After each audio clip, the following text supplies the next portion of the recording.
Assalamualaikum warahmatullahi wabarakatuh.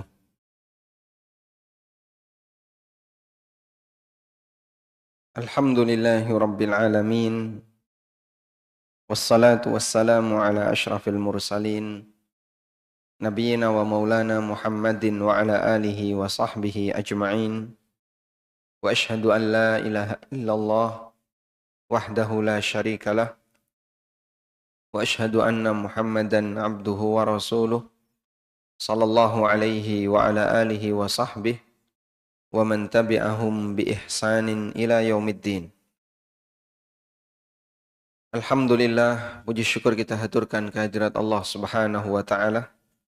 Kembali di kesempatan pagi ini kita melanjutkan kajian dengan membaca buku Prinsip Hidupku. Dan insya Allah yang akan kita baca di halaman 8 tentang ilustrasi tauhid.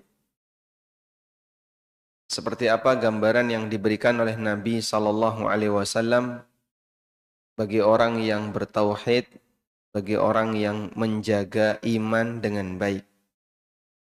Sekarang coba kita lihat hadis berikut.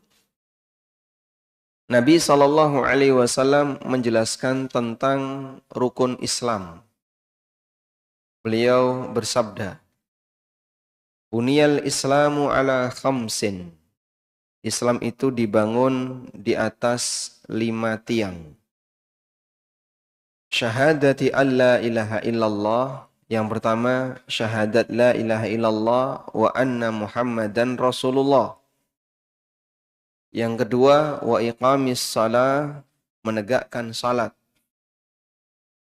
Yang ketiga, wa ita'iz zakah, menunaikan zakat. Yang keempat, wal haji, berhaji. Yang kelima, wa shaumi Ramadan, puasa Ramadan. Demikian redaksi dari Ibnu Umar. Urutannya haji dulu baru puasa Ramadan. Maka ada orang yang mengkritik Ibnu Umar.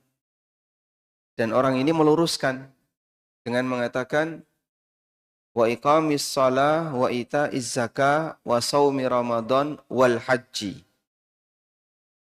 Kemudian oleh Ibnu Umar beliau balas, enggak kayak gitu yang aku dengar dari Nabi sallallahu alaihi wasallam. Yang aku dengar wa iqamis shalah wa ita'iz zakah wal haji wa shaumi Ramadan. Sehingga kalau redaksinya seperti ini, maka sahabat mengurutkan seperti ini. Meskipun ada redaksi yang lain di mana Nabi sallallahu alaihi wasallam menyebutkan puasa terlebih dahulu, baru setelah itu haji. Pada prinsipnya ini adalah 5 rukun Islam yang disepakati sebagaimana yang pernah disabdakan oleh Nabi sallallahu alaihi wasallam.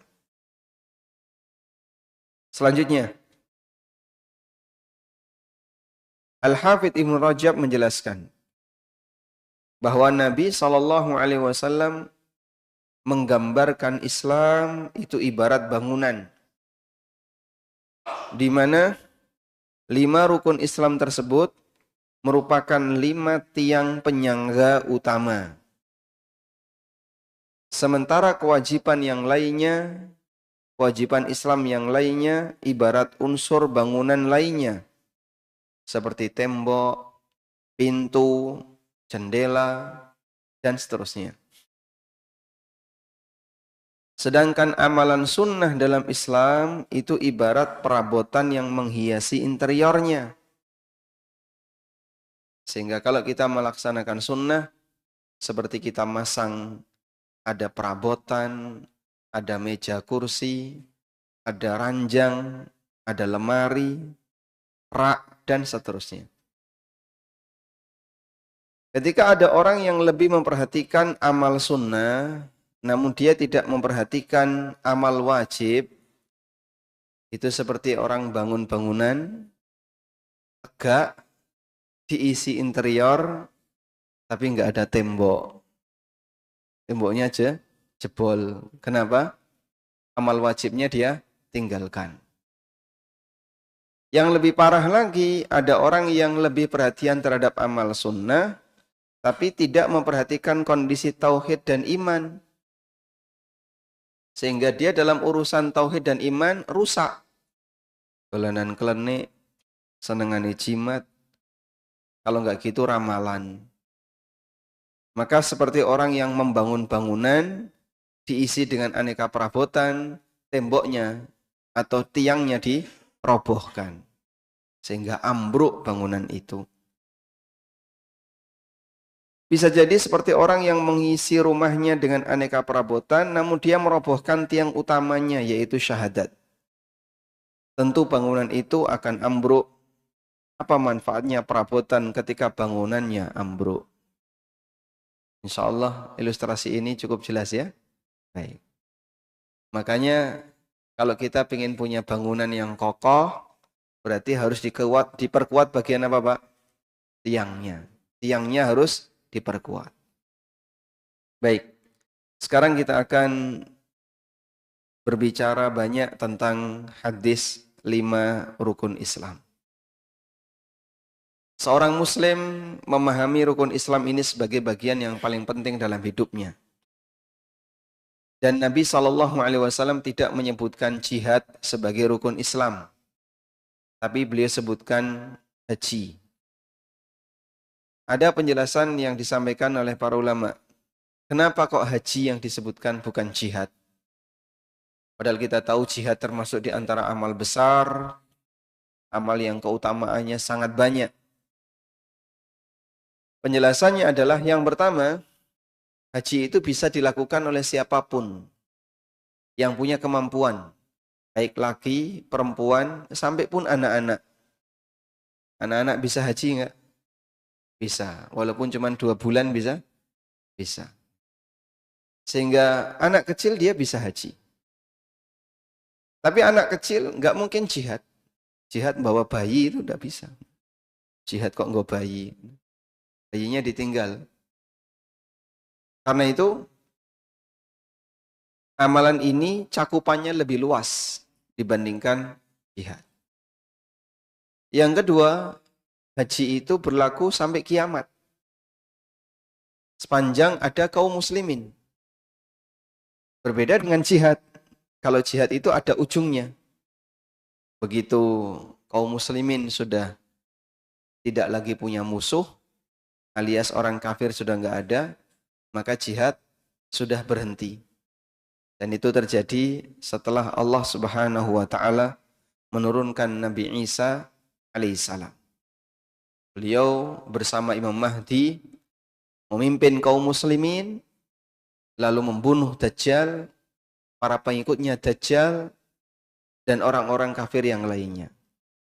Makanya Nabi Isa ketika turun, apa yang beliau lakukan? Mematahkan salib, membunuh babi, dan menegakkan keadilan di tengah umat manusia, termasuk juga membunuh Dajjal dan orang-orang Yahudi. Sampai orang Yahudi ketika itu ketakutan, sehingga mereka bersembunyi. Ada yang bersembunyi di balik batu, ada yang bersembunyi di balik pohon, di balik bukit, di balik tembok, dan seterusnya. Nah, setiap kali mereka bersembunyi, maka tempat persembunyiannya bisa ngomong. Tempat persembunyiannya bisa ngomong. Memanggil, ya mukmin min duni al-yahud. Wahai orang mukmin, di belakangku ada Yahudi. Bunuhlah dia. Sehingga batu itu ngomong. Temboknya itu ngomong. Pohon itu ngomong. Kecuali satu pohon, apa namanya? Gharqad. Dan mereka sekarang sedang membudidayakan pohon gharqad. Itu bukti kalau mereka percaya enggak dengan hadis ini? Jadi mereka percaya kalau nanti mereka akan dibantai. Untuk saat ini mereka sedang membantai. Dan mereka percaya nanti kita akan dibantai. Maka disediakan banyak sekali pohon-pohon gharqad sebagai tempat persembunyian mereka di masa akhir zaman. Kalau nggak percaya kan ngapain menanam pohon gharqad? Mending menanam pohon apel atau naum duren kan ada hasilnya. Karena mereka percaya maka mereka nandur pohon gorkot, nanam pohon gorkot, nanti di akhir zaman akan mereka jadikan tempat persembunyian bagi anak cucunya. Itu bukti bahwasanya Yahudi percaya dengan apa yang disabdakan Nabi SAW. Baik. Selanjutnya jamaah dimulakan Allah Subhanahu wa taala. Setelah kita membahas tentang masalah haji, bahwa haji termasuk salah satu di antara rukun Islam, bukan jihad. Rukun Islam ada 5 yang tadi kita sebutkan. Yang paling utama apa, Pak? Yang paling utama syahadat. Kita kalau membuat peta tentang rukun Islam seperti ini. Rukun Islam. Pertama, syahadat. Yang kedua, salat. Yang ketiga, zakat. Yang keempat, haji atau puasa? Puasa. Dalam sebagian riwayat menyebutkan puasa. Yang kelima, haji. Begini ya. Saya tanya, Pak. Kalau haji batal, ada orang yang hajinya batal. Apakah puasanya ikut batal? Tidak. Sehingga jika haji batal, amal yang lain tidak batal. Kalau puasa itu batal, apakah zakat jadi batal? Tidak. Sehingga kalau puasa batal, amal lain tidak batal. Begini ya. Kalau zakat itu batal, apakah sholat jadi batal? Tidak. Sama juga ya. Jika ini batal, amal lain tidak batal. Baik. Sekarang kalau sholat batal, apakah puasa ikut batal? Kalau orang sholat, ngentut, puasanya batal enggak? Tidak. Jika ini batal, amal lain tidak batal. Baik. Sekarang kalau yang nomor 1 ini batal, Pak. Kalau syahadat batal, gimana? Semua yang di bawahnya batal. Jika batal, semua batal. Sehingga bagian ini, kalau batal berbahaya. Bagian bawah, sholat batal, bisa diulang. Puasa batal, bisa dikodok. Zakat batal, ya diulang. Haji batal, didaftar lagi. Semuanya kalau batal bisa diulang, bisa daftar lagi, bisa dikodok dan seterusnya. Tapi kalau syahadat batal, membatalkan semuanya. Iya kalau bisa balik. Kalau nggak bisa balik, maka waliyadzubillah nyemplung neraka saklawase. Masuk neraka selamanya. Karena itulah bagian ini tolong diwaspadai dengan betul. Jangan sampai batal. Sekarang kita lihat. Kemarin sudah kita sampaikan ya, dalam masalah pembatal Islam, Allah enggak memberikan kompromi sedikit pun.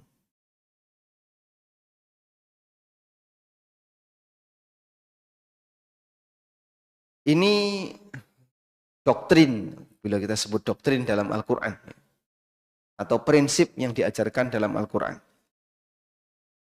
Laqad uhiya ilaika. Sungguh telah diwahyukan kepadamu. Wa ilal ladzina min qablika, dan kepada para nabi sebelummu, la in asyrakta la yahbatanna 'amaluk.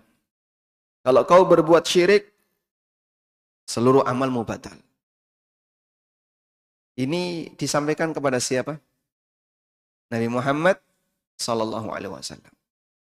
Kalau Nabi Muhammad sallallahu alaihi wasallam berbuat syirik, seluruh amalnya batal. Apalagi manusia selain beliau.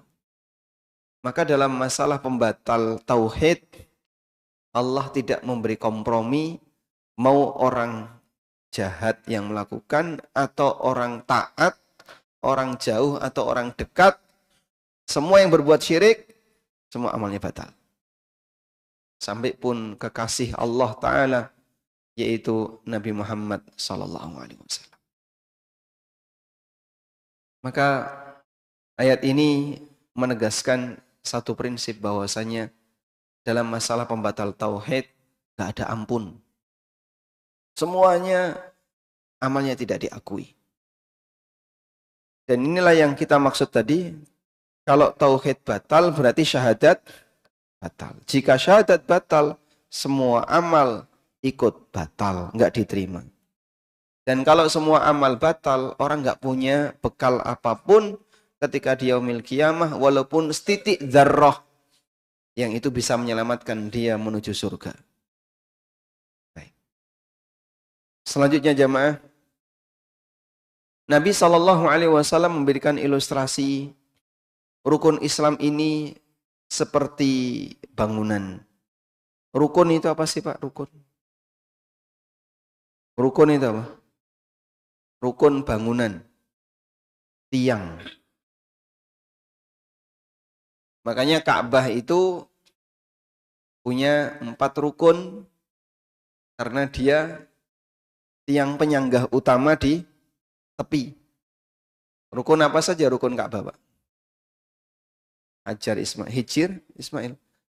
Hajar Aswad. Yang kedua, rukun urutannya.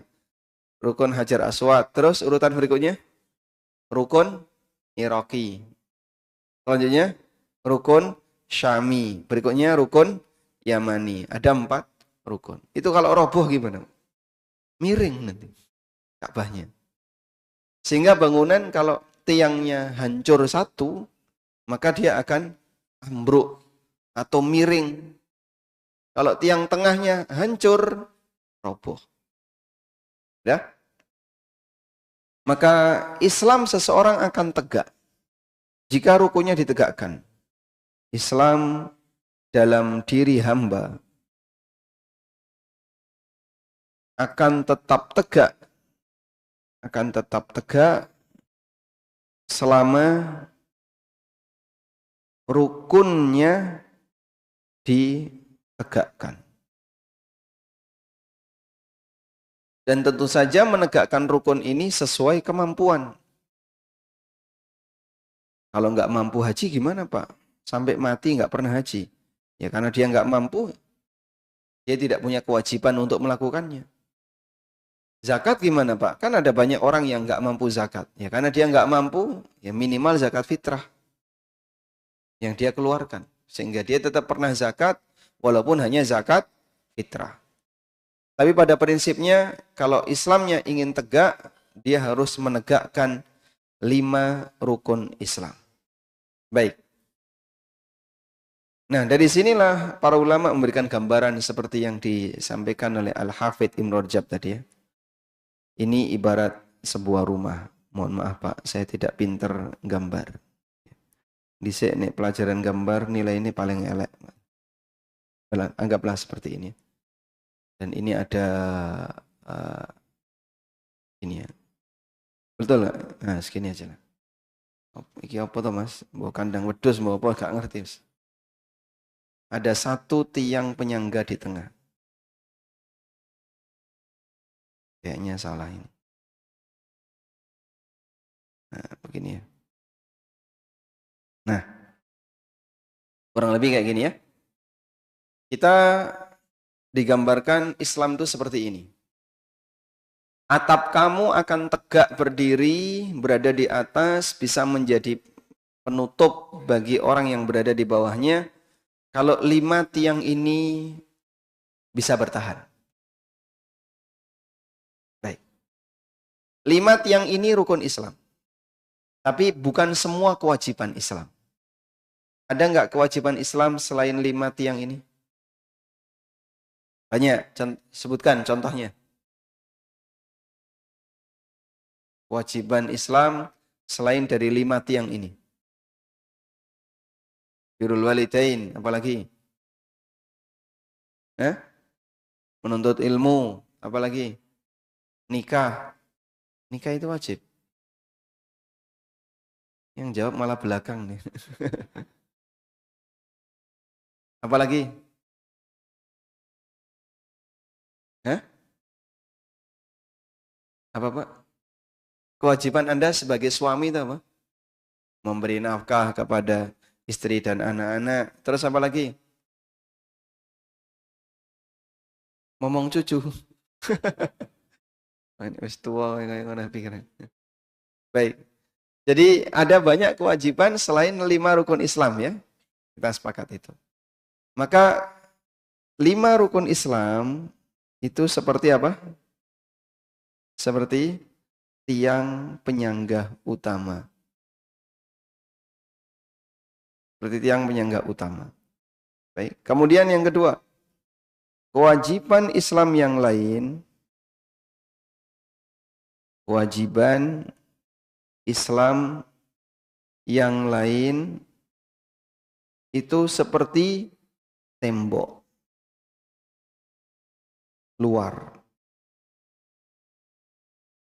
Rumah seseorang akan bisa menghalangi dirinya dari cuaca dingin, panas, binatang buas, dan seterusnya jika dia punya tembok. Kalau nggak punya tembok, maka bisa diserang oleh musuh dengan sangat mudah. Sedangkan amal sunnah seperti apa tadi? Perabotan. Maka apabila ada orang yang lebih mementingkan kewajiban daripada rukun Islam, kewajiban yang lain dia kerjakan, tapi rukun Islamnya disepelekan, seperti mematahkan tiang tengah, tapi dia masang tembok di tepi-tepi. Lebih parah lagi kalau dia hanya mementingkan amal sunnah, tapi tidak melakukan kewajiban. Seperti masang perabotan, tapi temboknya dijebol. Dan seterusnya. Sehingga kalau kita ingin menjadi orang yang rumahnya kokoh, berdiri tegak, komplit, pertama tiangnya harus dikuatkan dengan belajar tauhid dan iman. Yang kedua, bagian temboknya dikuatkan dengan kita kerjakan bagian-bagian yang wajib. Yang ketiga, tambahkan dengan amal sunnah agar rumah kita makin indah. Wallahu a'lam. Baik. Selanjutnya kita akan bersambung berkaitan dengan masalah manfaat mempelajari tauhid.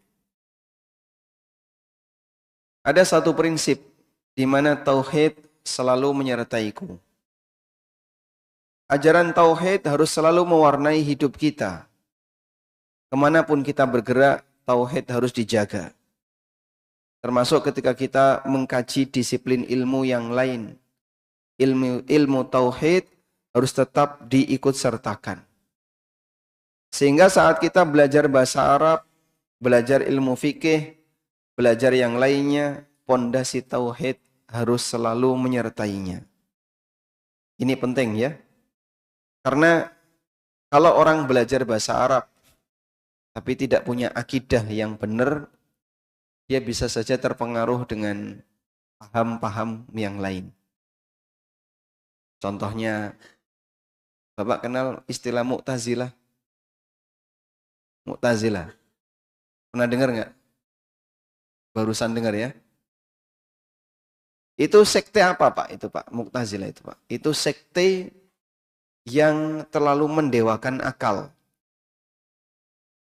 Dan mereka banyak bermain bahasa. Karena itu Mu'tazilah dalam permainan bahasanya sering kemudian menyimpangkan tafsir yang lurus dari Nabi SAW maupun para sahabat. Karena bagi mereka ini lebih sesuai akal dan logika.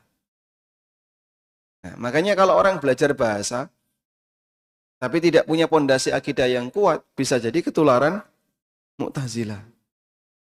Nah, kalau sudah ketularan Mu'tazilah, bahaya. Sampai punya keyakinan-keyakinan yang aneh. Contohnya apa, Pak? Hah? Tidak percaya dengan takdir. Jadi menurut mereka adanya hal yang buruk itu ciptaan manusia. Bukan ciptaan Allah. Padahal kan di alam ini semuanya diciptakan oleh Allah. Contoh yang lain, mengatakan Al-Quran itu makhluk. Sehingga karena Al-Quran itu makhluk, maka Quran sejajar dengan kita sebagaimana makhluk yang lain. Hanya saja perlu dihormati karena dia makhluk yang mulia. Dan seterusnya. Itu contoh bahaya ketika orang belajar ilmu tertentu tapi tidak diiringi dengan akidah yang benar. Hal yang sama juga orang belajar ilmu fikih.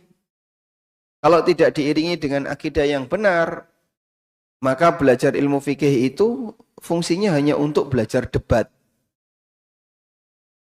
Belajar fikih tapi maksudnya ingin belajar pinter debat. Atau ada yang cuma belajar fikih untuk golek-golek alasan. Di fikih itu kan ada rukhsah, ada keringanan ya. Sehingga dia belajar fikih untuk nyari-nyari rukhsah dan keringanan. Dan seterusnya. Banyak orang yang dia belajar tapi untuk menyimpang. Nyari-nyari alasan. Agar dia bisa meninggalkan kebenaran.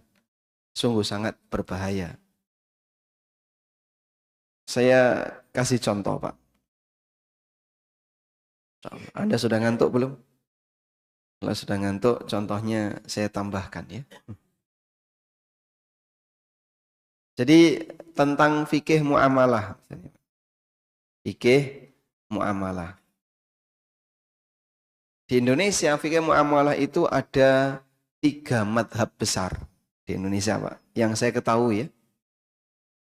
Karena yang lain tidak begitu terlibat. Perlu diceritakan nggak? Yang pertama, madhab yang sangat longgar. Jadi apa-apa serba boleh ini. Hampir yang dilarang itu sedikit sekali. Dan kalau dilihat ya, fatwa-fatwa yang diterbitkan boleh.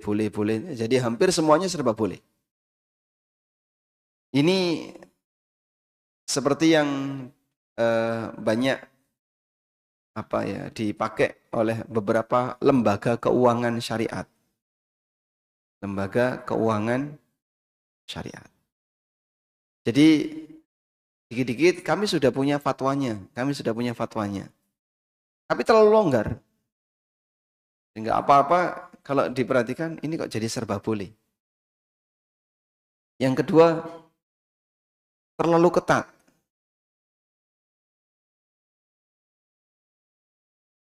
Ini lebih cenderung yang boleh-boleh dilarang. Ini akad ini nggak boleh, akad ini nggak boleh, akad ini nggak boleh. COD itu dilarang menurut pendapat yang kedua ini. Kemudian apalagi praktek bangun rumah, pesan bangun rumah itu nggak boleh karena itu bukan istisna. Dan yang lainnya.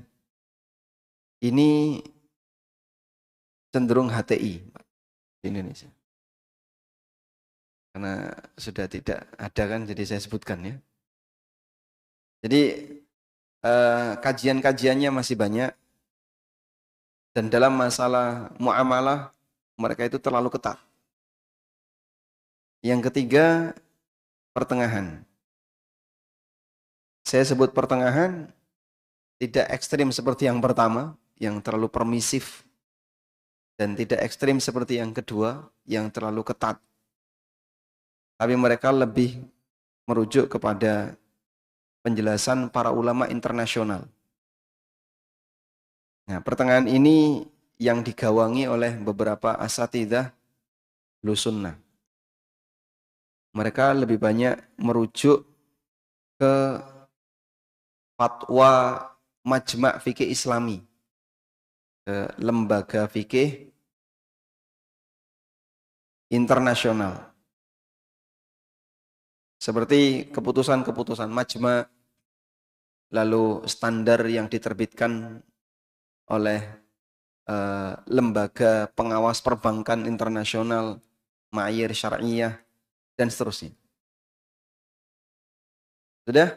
Dan kami sampaikan kepada para pengusaha, Anda kalau mau belajar fikih muamalah, bisa saja milih semua madhab yang ada ini. Tapi kita perlu yakin bahwa kita akan dihisap oleh Allah. Dipertanggungjawabkan semua yang telah kita usahakan. Kalau Anda sengaja milih yang gampang-gampang, yang longgar-longgar, yang boleh-boleh, ya nggak apa-apa. Tapi ingat, semuanya nanti ada pertanggungjawabannya di akhirat. Begitu ya. Sehingga belajar ini saja, belajar masalah fikih muamalah, kita pendekatannya pakai pendekatan hidah. Kamu kalau belajar, ingat ya, nanti akan dipertanggungjawabkan di akhirat. Kau boleh saja, saya mau ngikuti yang pertama, ya monggo. Kita nggak bisa memaksa. Tapi perlu diingat, semuanya akan dipertanggungjawabkan di akhirat. Wallahu a'lam. Contoh yang lain juga masalah fikih yang lain ya. Bahwa orang belajar fikih kalau tidak punya akidah yang kuat, nanti justru belajarnya dipakai untuk hal yang nggak benar. Untuk debat dan seterusnya. Karena itu ada sebuah kaidah ini. At-tauhidu la yuntaqalu minhu ila ghairihi bal yuntaqalu bihi ila ghairihi. Pelajaran tauhid tidak boleh ditinggalkan untuk beralih ke disiplin ilmu yang lain. Namun pelajaran tauhid diikut sertakan ketika kita membahas disiplin ilmu yang lain. Sehingga belajar fikih ada sisipan tauhid. Belajar tafsir juga ada sisipan tauhid. Karena dia sebagai pembatas agar orang tidak kebablasan keluar dari jalan Allah Subhanahu wa taala. Wallahu alam. Baik. Sekarang kita beralih ke materi berikutnya.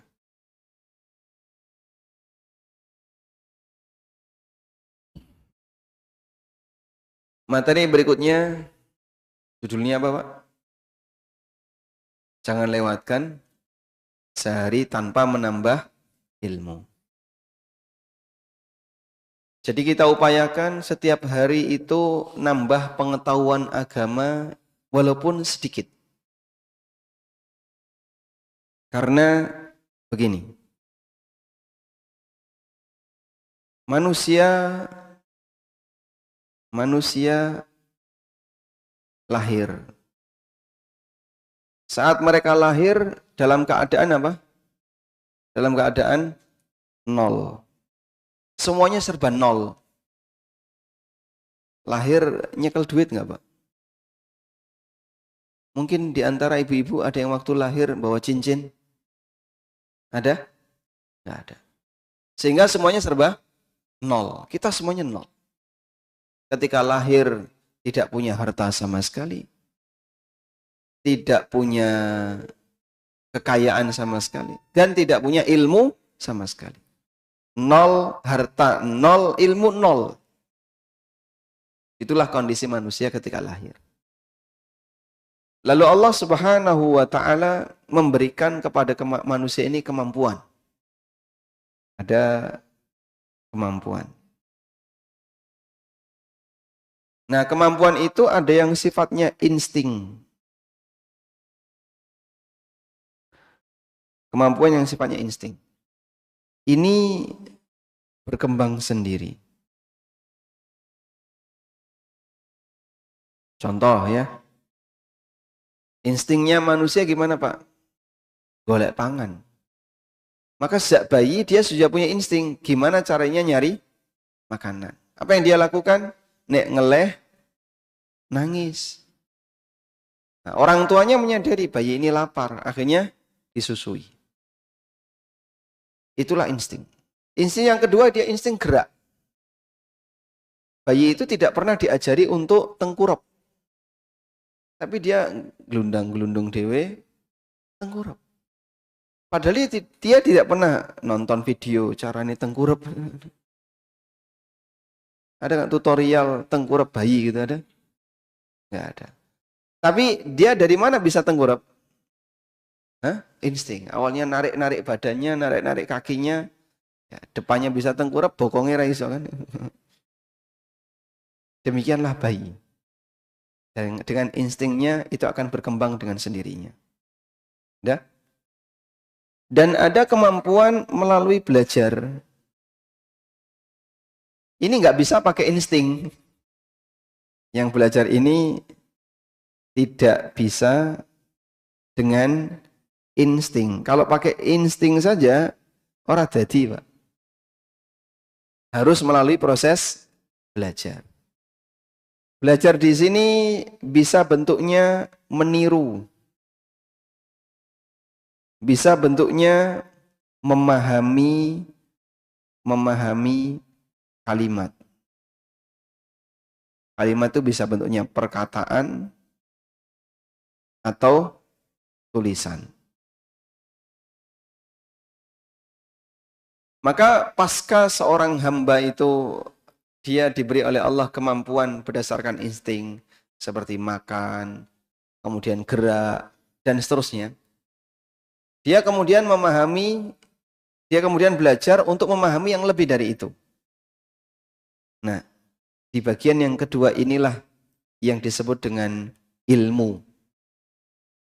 Di mana orang mengetahui sesuatu melalui proses belajar.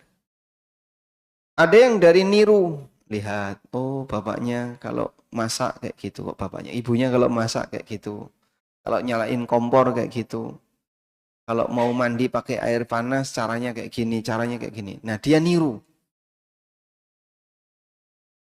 Disinilah pentingnya kita mengajarkan akhlak kepada mereka. Jadi akhlak itu meniru. Gerakan-gerakan ringan itu meniru. Termasuk bagaimana cara berpakaian itu meniru. Dan ada yang bentuknya memahami kalimat. Ini ada penjelasan berupa perkataan orang datang di pengajian. Ada yang tulisan, dia baca. Terus dia paham. Dan seterusnya. Ya? Nah, kita berusaha gimana agar nol ini bisa naik. Puncaknya berapa? Nggak ada ujung. Tanpa ujung. Sebab ilmu itu tidak ada ujungnya. Ujung ilmu itu di mana, Pak? Hah? Kalau itu ujung waktu, kematian. Ujung ilmu itu berapa? Tidak ada. Jadi kalau kita ditanya, kamu bisa nggak dapat ilmu 100%? Ya nggak tahu, nggak bisa. Ujung ilmu itu nggak ada. Sebab di atas orang yang berilmu, ada yang lebih berilmu. Maka ilmu itu sesuatu yang tanpa ujung. Sebab ilmu puncak hanya ada pada Allah Subhanahu wa taala. Wala yuhituna bi syai'im min ilmihi illa bima syaa. Dan tidak ada orang yang bisa meliputi semua ilmu Allah kecuali apa yang Allah berikan. Sesuai dengan apa yang dia kehendaki. Allah kasih ilmu kepada sebagian hamba. Sementara yang lain tidak dikasih. Demikianlah pengaruh dari belajar. Sudah? Maka belajar hakikatnya adalah mengurangi tingkat kebodohan tadi. Biar kita nggak berjalan di tempat nol terus. Nah, kalau orang cuman besar fisiknya, tapi pengetahuannya nol, dan tidak berfungsi akalnya, jadinya gila. Begitu ya. Tapi ketika orang itu berfungsi akalnya, nol ini akan naik. Sesuai dengan kemampuan dia dalam belajar. Nah, di buku saya sebutkan. Ketika kita dilahirkan, kita dalam kondisi tidak mengetahui apapun. Hingga Allah membukakan untuk kita ilmu dan pengetahuan tahap demi tahap. Allah Ta'ala berfirman, Wallahu akhrajakum min butuni ummahatikum la ta'lamuna syai'a. Allah mengeluarkan kalian dari rahim ibu kalian dalam keadaan kalian tidak mengetahui apapun. Wa ja'ala lakumus sam'a wal absara wal af'idah la'allakum tashkurun. Dan Allah berikan kepada kalian as-sam'a, pendengaran, al-absar, penglihatan, al-af'idah, dan fuad. Al-af'idah itu bentuk jamak dari kata fuad. Artinya hati, batin. Baik. Apa fungsi as-sam'a? Untuk mendengarkan. Al-absar untuk melihat. Dan itulah dua saluran kita dapat ilmu. Bapak dapat ilmu kan bukan dari indera penciuman kan? Saya mencium aroma ilmu. Atau dari indera peraba. Saya meraba ada ilmu di sini. Ya, kecuali orang yang pakai huruf braille ya. Tapi itu kan kondisi khusus. Baik. Sehingga secara umum ilmu didapatkan dari apa? Dua sumber, pendengaran dan penglihatan. Lalu di mana ilmu itu ditampung? Di fuad. Ibaratnya begini ya. Bahwa ini, mana saya ilustrasikan seperti gilingan itu aja ya.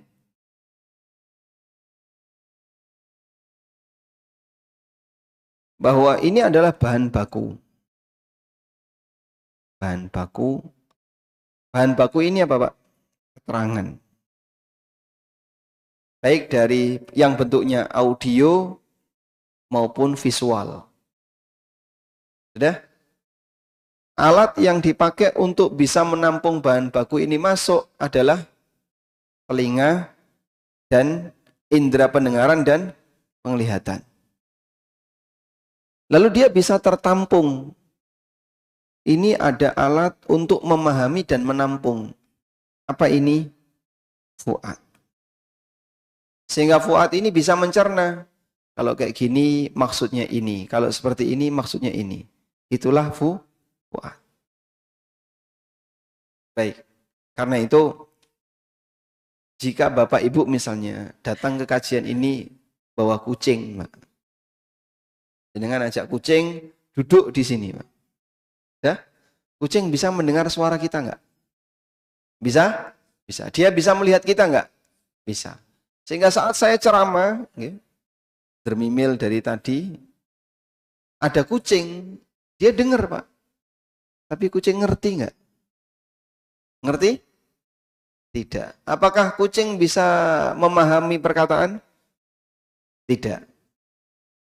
Dia bisa menyimpan memori? Tidak. Ustadz ngomong apa ya? Kucingnya ngerti. Wah. Terus masuk dalam fuadnya. Tidak ada seperti itu. Nah, kenapa mereka nggak ngerti? Sebab mereka tidak punya fuad. Binatang tidak punya fuad. Maka karena mereka tidak punya fuad, ada penjelasan. Mereka nggak paham. Kucing, kamu saya kasih tahu ya. Jangan dekati zina. Metu. Metu. Apa yang akan terjadi, Pak? Ketemu lawan jenis ya tetap tertarik.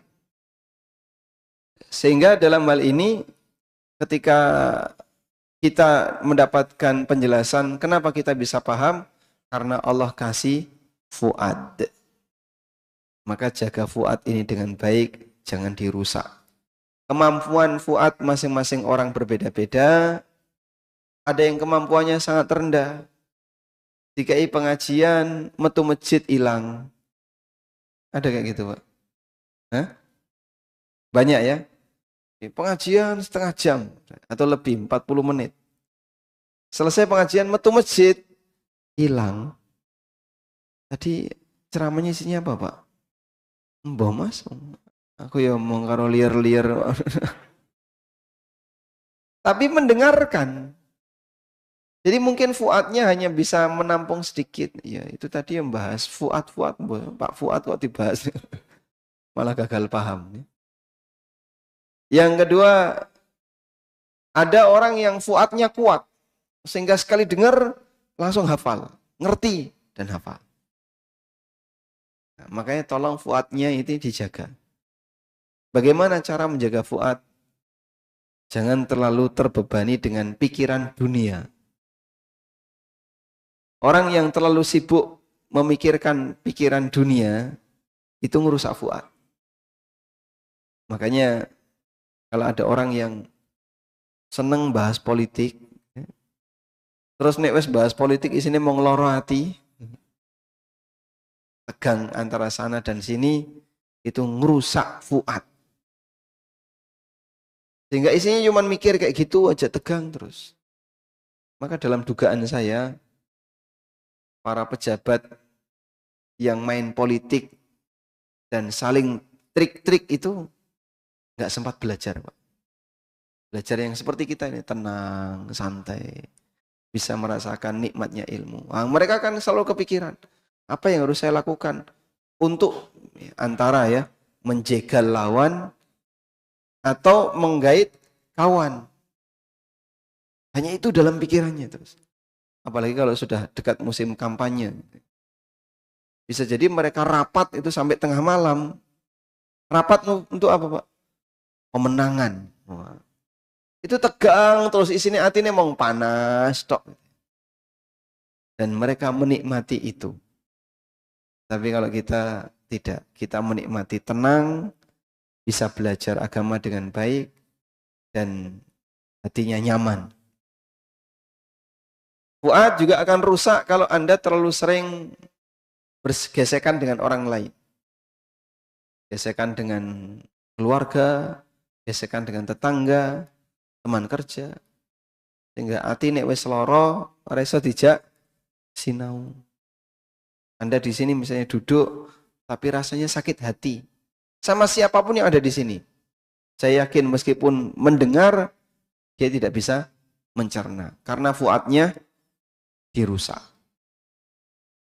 Maka jadilah orang yang menjaga fuad ini agar ketika telinga dan mata bisa menampung informasi, informasi itu dipahami dengan baik dan tertampung dalam fuad. Wallahu a'lam. Baik, demikian yang bisa kita sampaikan. Semoga bermanfaat. Wassallallahu ala nabiyyina Muhammadin wa ala alihi wa sahbihi wasallam.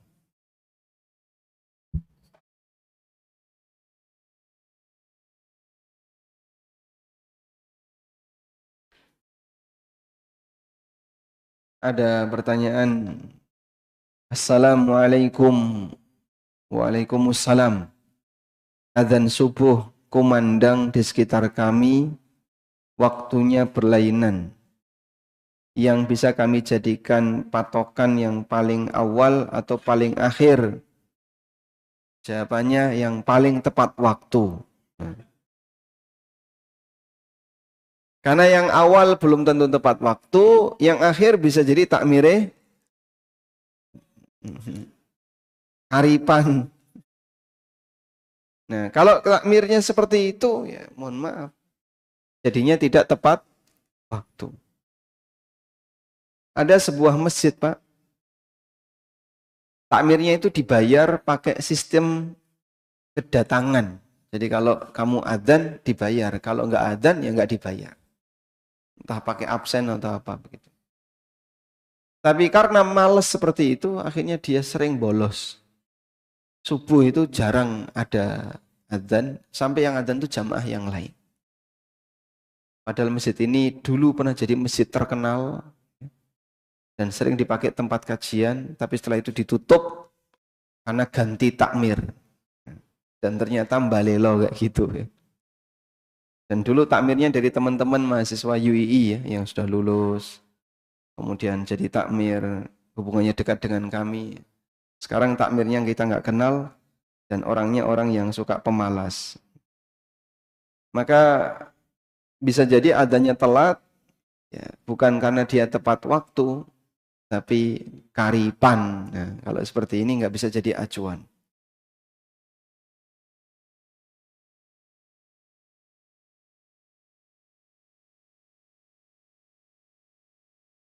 Assalamualaikum. Waalaikumsalam. Orang-orang zaman dulu seperti kakek, nenek, kebanyakan memakai atau memiliki jimat seperti keris, cincin, dan sebagainya. Ketika mereka sakit atau sakaratul maut, anak dan keluarganya membuang jimat tersebut, sedangkan si pemakai dalam kondisi tidak sadar, dibuang supaya mudah meninggalnya. Apakah si pemakai jimat tersebut masih dalam kondisi kesyirikan atau sudah bisa disebut bertobat setelah jimat itu dibuang? Jawabannya tergantung dari keinginan dia. Bisa jadi ada orang tua yang sudah mendekati ajal, wis sekarat, tapi dia masih cinta sama jimat.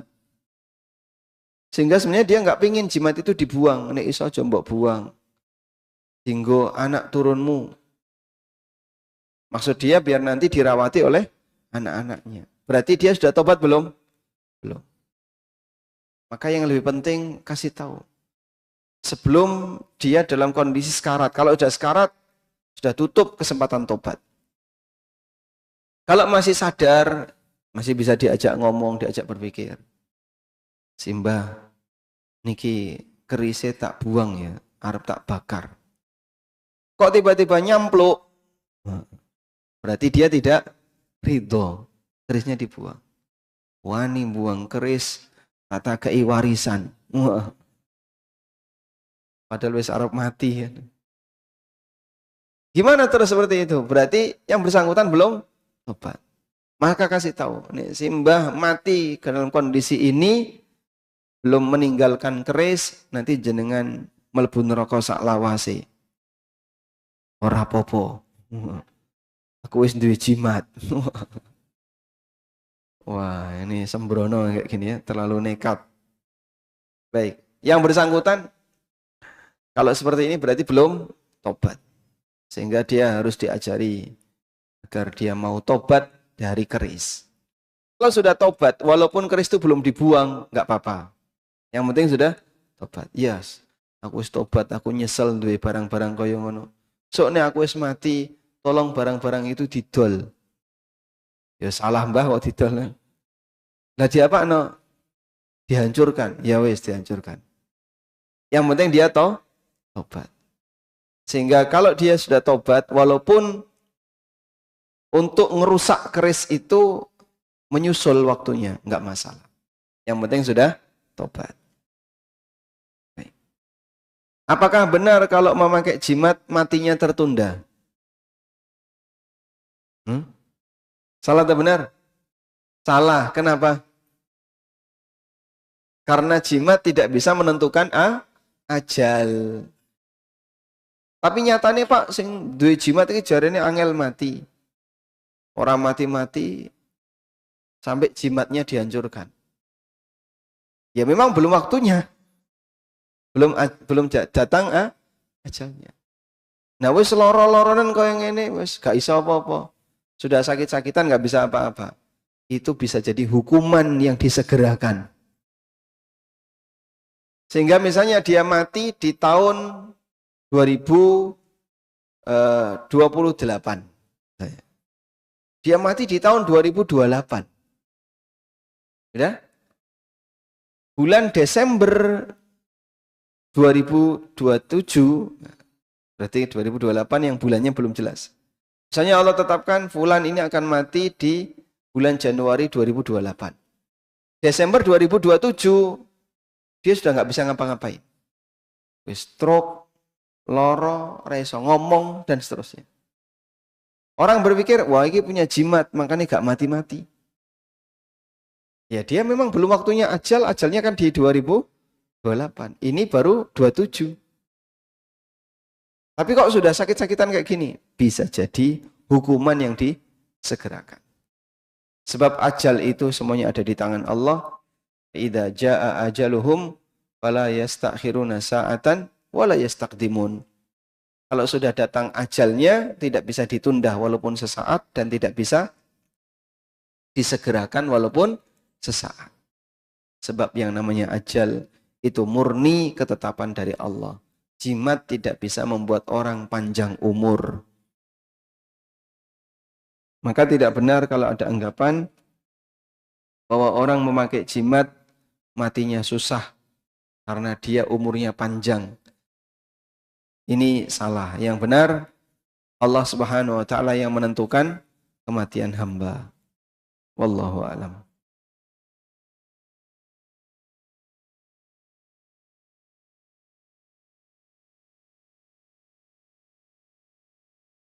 Investasi emas di Pegadaian atau bank syariah termasuk riba atau tidak? Baik. Jawaban pendeknya riba. Jawaban panjangnya riba.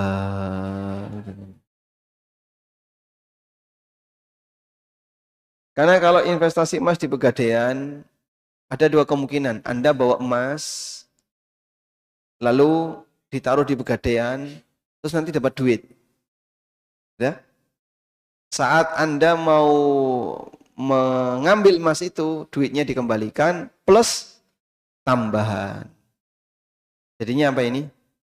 Utang dengan gadai emas. Di mana emas itu jadi objek gadai. Atau yang kedua, investasi emas dalam bentuk orang datang dengan store duit, misalnya 1 juta. Nah, harga emas 1 gram 1 juta. Terus dicatat, dia nitip emas 1 gram. Berikutnya store 1,5 juta. Dicatat, dia nitip emas 1,5 gram. Mau dicatat itu. Nah, setelah terakumulasi 50 gram, baru diserahkan. Berarti saat dia beli emas, 1 gram, 1,5 gram, 2 gram, emasnya sudah ada belum? Belum. Karena belum ada, maka transaksi ini namanya riba nasi'ah. Duitnya dulu, emasnya belum ada. Itu namanya riba nasi'ah. Dan nggak boleh seperti ini. Wallahu a'lam. Baik, mungkin demikian yang bisa kita sampaikan. Semoga bermanfaat. Wassallallahu ala nabiyyina Muhammadin wa ala alihi wa sahbihi wa sallam. Wa akhiru da'wana anil hamdulillahi rabbil alamin. Wassalamualaikum warahmatullahi wabarakatuh.